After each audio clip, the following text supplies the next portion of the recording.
Oi pessoal, tudo bem? Eu sou a Jéssica do Cine Expresso, sejam muito bem-vindos à nossa nova casa, com esse novo cenário aqui atrás de mim. Eu espero que vocês tenham gostado. E a gente está de volta depois de um hiato aí gigantesco para o nosso projeto Joan Crawford. Prometo que a gente ainda vai terminar isso em 2018, tipo uma promessa de Natal, de final de ano que a gente vai terminar. E hoje a gente dá seguimento ao projeto para falar de The Best of Everything, em português sobre o signo do sexo, que foi um filme de 1959, que a Joan fez o seu primeiro papel como coadjuvante e que é muito interessante e que tem muitas histórias fantásticas, então vem com a gente para saber mais sobre esse filme. The Best of Everything foi uma tentativa da 20th Century Fox de repetir o sucesso de tramas como A Caldeira do Diabo, que foi um filme com a Lana Turner, inspirado em um best-seller, inclusive recomendo muito, se vocês gostam de coisas tipo juicy, sabe, assim, bem sensacionalistas, digamos assim. E o grande responsável por esse filme foi o Jerry Wald, não sei se eu falei o nome dele certo, que foi uma figura que já apareceu aqui no projeto, se vocês lembram aí quando eu falei sobre Flamingo Road, porque ele era um grande produtor, ele produziu a maioria dos filmes da Joan na era Warner, então grandes sucessos como Moresque, Mildred Pierce foram produções com a assinatura do Jerry, e esse cara, ele era meio que um visionário assim, né, nesse sentido. Ele queria, com The Best of Everything, uma história que fosse muito parecida com Kitty Foyle, que era um filme com a Ginger Rogers dos anos 30, que tinha um apelo todo especial em relação às mulheres, e ele estava procurando por uma trama muito parecida, com a qual as mulheres pudessem se identificar. E foi aí que ele caiu, né, nessa história, no caso, porque ela é baseada num livro, né, de uma autora chamada Rona Jaffe, se não me engano. E ele chegou até ela porque ele estava procurando esse romance nessa linha, e ela falou: poxa, eu vou escrever um romance sobre as minhas colegas de trabalho e vai ser bem real porque eu conheço elas. E ele falou: então tá, beleza.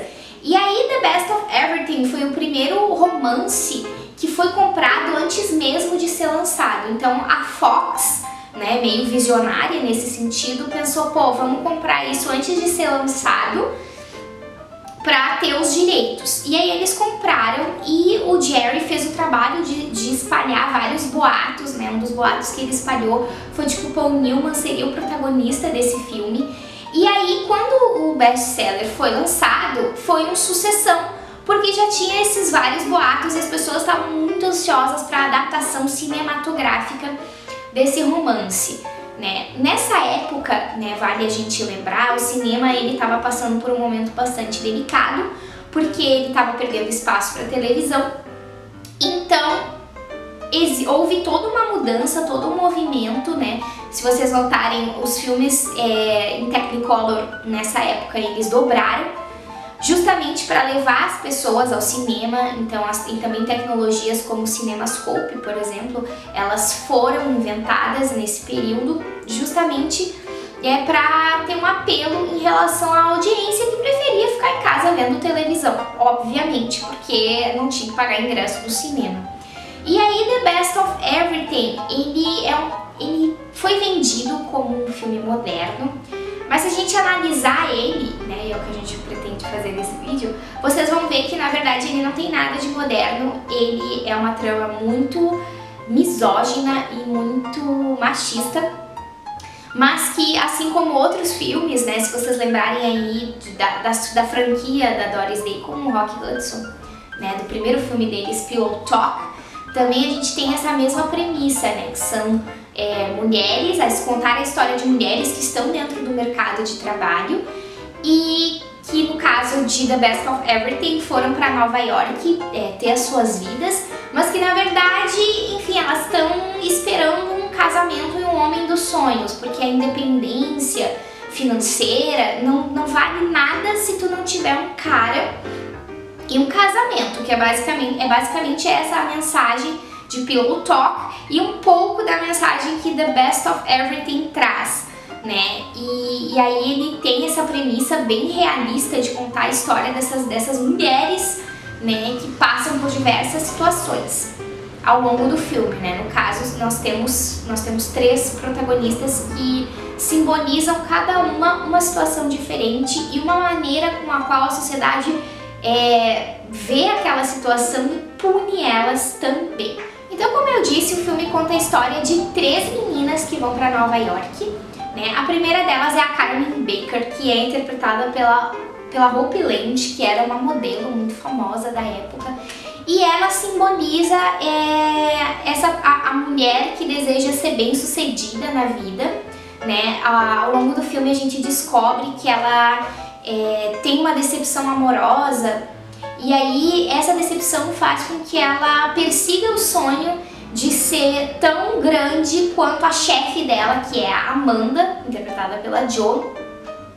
E é muito interessante assim como essa personagem simboliza essa ideia de que ou a mulher ela tá ali no casamento, nessa esfera privada, ou então ela se dedica ao trabalho. Não tem uma junção das duas coisas. As mulheres, elas não podiam serem casadas e trabalhar, né? Até porque esse direito foi tirado delas nos anos 50, né? Se a gente lembrar aí que foi bem a época em que o cinema deu uma guinada conservadora, justamente porque os homens voltaram do fronte na Segunda Guerra e basicamente disseram assim para as mulheres: olha só galera, agora a gente tem gente suficiente para entrar no mercado de trabalho, então vocês podem voltar para casa de vocês, né? Inclusive foi nessa época que um livro muito importante para o feminismo, né, que foi escrito pela Beth Friedan, foi lançado, que se chama Mística Feminina. Inclusive eu recomendo muito para vocês entenderem, porque ele tem muito a ver com o cinema, né, porque enfim, o cinema é um reflexo da sociedade.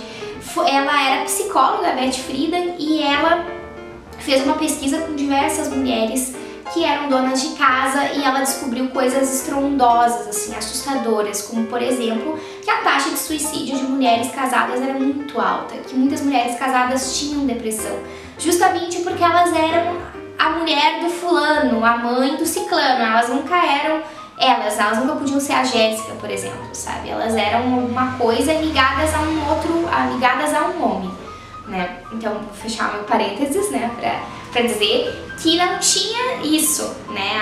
A Caroline, ela não consegue ter essa fusão, né? E, então ela simboliza isso, assim. Ela é muito interessante notar também como ela na verdade, como a Amanda, no caso, a Joan Crawford, é um espelho dessa personagem. Na verdade, ela representa o futuro dessa personagem, porque a Amanda é uma mulher mais velha, ela não é casada, ela tem um caso com um grande bambambam dentro da editora, que é o Fred Shalimar. E no fim das contas, o cara fica prometendo casamento pra ela, só que nunca dá, né? Basicamente, eles ficam tendo um caso ali por baixo dos panos, ele enrola ela e aí ela se cansa, né? Spoilers, ela se cansa desse cara e decide casar com outro e dá errado, e aí ela se volta pra carreira dela. Então é como se... é muito interessante as cenas entre as duas, porque existe sempre um senso de alerta da Amanda de dizer pra Caroline: olha só, tu não pode terminar como eu, uma mulher solteira e sozinha ou by myself, porque isso é simplesmente horrível. E aí a nossa segunda protagonista é a Greg Adams, né, que é uma aspirante atriz de teatro que começa a ter um caso com o diretor de teatro dela, que é o David, que é interpretado pelo Luiz Jordan. Desculpa. E que vive um relacionamento muito tóxico com esse cara. Nesse caso aqui a gente vê como o filme acaba punindo essa personagem por ela ser vamp e ser sedutora, né? Ela se envolve com esse homem que no fim ele não liga pra ela, ele só abusa dela nesse sentido, porque o filme o tempo todo mostra como ele tenta normalizar o comportamento do David como um mulherengo, né? Como se, enfim, ele é um diretor de teatro, obviamente que ele vai ter várias mulheres, ao mesmo tempo em que ele mostra a Greg como uma mulher maluca, né? Tanto que o relacionamento vai evoluindo para uma coisa bem creepy. Por exemplo, ela começa a revirar o nicho dele, ela fica obcecada, né, por ele e por não querer que ele atraia. E aí é muito interessante porque essa é uma forma de punir essa personagem pelo comportamento dela atirado, digamos assim, né? E aí até o estúdio ele tinha algumas dúvidas em relação a Suzy Parker, se ela poderia interpretar uma personagem desse calibre. E ela interpretou muito bem, na minha opinião, assim, eu acho que a atuação dela é muito verdadeira. E aí a nossa última protagonista é interpretada pela Diane Baker, que fez mais outros 2 filmes com a Joan. Ela fez Stray Jacket e Dilla, se não me engano. E é muito interessante porque ela interpreta a April Morrison. E a April tá nessa história para mostrar o estereótipo da menina ingênua que vem do interior dos Estados Unidos e que é enganada pelo namorado. Ela chega em Nova York, cheia de sonhos e tudo mais, e ela conhece o Dexter, que é um cara que também é um baita de um mulherengo e que, enfim, ela acaba se envolvendo com ele e ficando grávida. E aí, quando ela fica grávida, obviamente que esse cara, ele não quer que ela tenha esse filho e pede que ela aborte, né? Eu acho que a história da April é uma das mais cruéis do filme, porque ao contrário das outras 2 personagens, eu acho que ela não consegue, ela demora muito tempo para perceber o caráter desse homem, né? Ele é tão cruel com ela que ele diz pra ela que eles vão se casar, só que na verdade ele pega ela e leva ela para uma clínica de aborto, né? Sim, a Paty tá fazendo uma cara assim de tipo, meu Deus! E é assim, ele faz isso, ele diz pra que eles vão casar, que eles vão tipo no cartório e ele tá levando ela pra clínica de aborto. Como, né, falar sobre esses temas era proibido e a palavra tão temida aborto, né, também era, o que o estúdio fez? O estúdio matou, né, matou a criança da April antes de chegar na clínica, né? Como que pra desistir, pra não dar ideias pros caras, como se eles já não fizessem isso, de levarem as suas namoradas para abortar em clínicas clandestinas. E aí eles acabam batendo o carro e a April perde essa criança, né? Então, de uma certa forma, ela também é punida, né? Se vocês observarem esse filme, ele pune as mulheres de diferentes formas, por serem de diferentes maneiras. Então a gente tem a April, que era a mulher para casar, acaba sendo punida. A Suzy Parker, né, a Greg, por ser super vamp e tipo sedutora, também acaba sendo punida. E a Caroline idem. Então a gente tem um filme que, nessa ânsia dele alertar as mulheres sobre, meu Deus, os perigos da cidade grande, e olha com quem você vai se meter, e com quem você vai andar, e fazer sexo antes do casamento não é legal, né? E na verdade ele tá só culpabilizando as mulheres, né? Em nenhum momento ele se dispõe a discutir o papel desses homens dentro dessa história, né? Porque o cara que vai levar a namorada para uma clínica clandestina de aborto, isso tá tudo certo, tá tudo bem, né? E esse filme ele foi um sucesso de bilheteria, né? Assim como A Caldeira do Diabo. E ele é bem interessante porque ele foi essa tentativa do Jerry de trazer a Joan para o cinema novamente. Naquele momento, o marido da Joan, o Alfred Steele, presidente da Pepsi, ele tinha acabado de falecer. E trazer ela para esse filme foi uma forma que ele encontrou de levantar o moral dela, porque ela estava muito triste.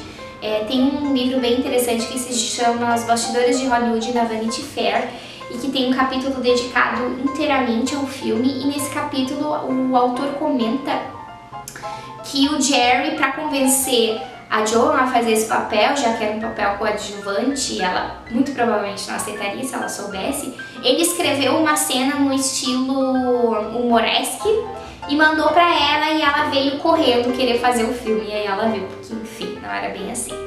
E esse livro também tem algumas outras histórias que eu queria comentar, que são, enfim, de que a Joan estava passando por momentos turbulentos em relação ao alcoolismo dela. Ela bebia muito no set, né, o que o livro fala, não sei se é verdade. Bebia muito no set, que um dia ela até teria sido vista com um sapato diferente, né, tipo, ela tava com um sapato branco num pé e um sapato azul no outro, né. Então, teve esses momentos em que ela, tipo, aparecia completamente bêbada, né, o que eu acho que pode ter o seu fundo de verdade se a gente lembrar, né, de alguns bastidores de alguns outros filmes que ela fez, como Trog, em que ela passava boa parte do tempo bêbada, né, por enfim, toda essa questão da velhice, né, e aí a gente já tem uma mudança de paradigmas da Joan nesse período, né, um período em que ela já estava mais velha, em que os papéis dela foram se reduzindo cada vez mais, né, para uma atriz era muito humilhante fazer um papel desses, né, ainda mais que, enfim, ela era a mais velha de todas as protagonistas, né, e tava ali pra mostrar que, bom, né, galera, não terminem como eu, aqui uma velha solteirona que tem um cargo legal, mas eu sou uma velha solteirona e isso é muito feio, né, que é basicamente a mensagem de The Best of Everything. E outro dado interessante, antes de terminar o vídeo, é que esse filme ele é citado em uma série chamada Mad Men, pelo protagonista, que era o Don Draper. Ele foi ver, né, este filme no cinema, ali num episódio da série, e ele comenta com a esposa dele o quanto a Joan tava velha, que ele foi no cinema e ele nem reconheceu ela, de tão velha que ela tava, de tão decrépita, né? E isso é muito triste. Eu acho que isso que ele fala mostra muito a visão do que as pessoas tinham naquela época, né, de ver essas atrizes, tipo, velhas, mas elas não eram velhas, mas para os padrões, sim, e constatar que, né, envelhecer em Hollywood é muito triste, como a gente vai ver ao longo dos próximos vídeos do projeto da Joan. Então eu vou ficando por aqui. Eu espero que vocês tenham gostado do vídeo, do nosso cenário aqui atrás. Essa aqui vai ser a nossa nova casa daqui pra frente. E deixem os comentários de vocês, se vocês já viram esse filme, o que vocês acham. Falem sobre a Caldeira do Diabo também, aquelas coisas, tudo mais.